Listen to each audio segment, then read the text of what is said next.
नमस्कार, मी श्रद्धा टपाल. टिडवा न्यूज मध्ये आपलं हार्दिक स्वागत. चला पाहूयात आजच्या काही ठळक घडामोडी.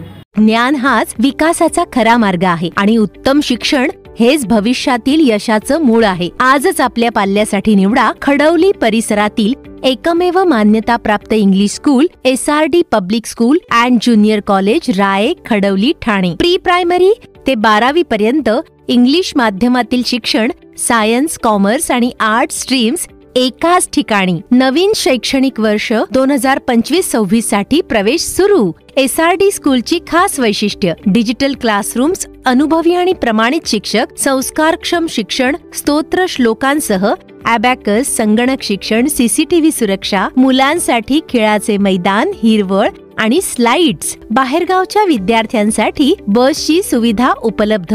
पूर्वीची जागा निंबवली, आता नवीन शैक्षणिक संकुल. राये, खडवली. संचलन राधिका देवी प्रेमलाल महतो जनकल्याण सेवा संस्था.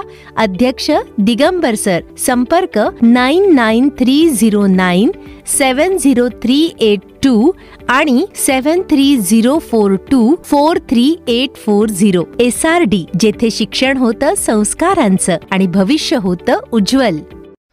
टिटवाळ्यात अनेक ठिकाणी पडली झाडं, विद्युत पोल, वायर तसेच रुंदा नदीवरील पूल पाण्याखाली. गेल्या 2-3 दिवसांपासून सुरू असलेल्या मुसळधार पाऊस, त्यातच गुरुवारी सोसाट्याचा वारा आणि पावसानं टिटवाळ्यात अनेक ठिकाणी झाडं पडण्याचा प्रकार घडला.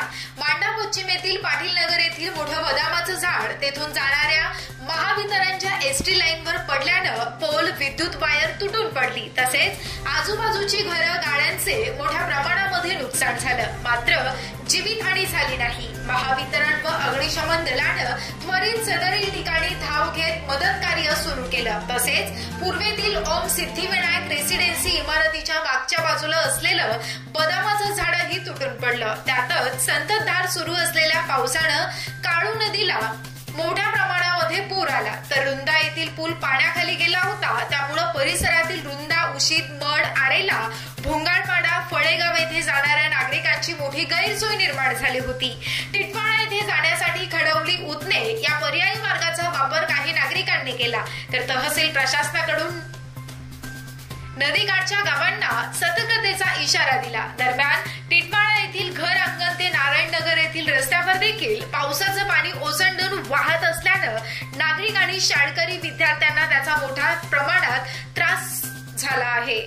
तर या होत्या आजच्या काही ठळक घडामोडी. उद्या पुन्हा भेटू याच ठिकाणी. धन्यवाद.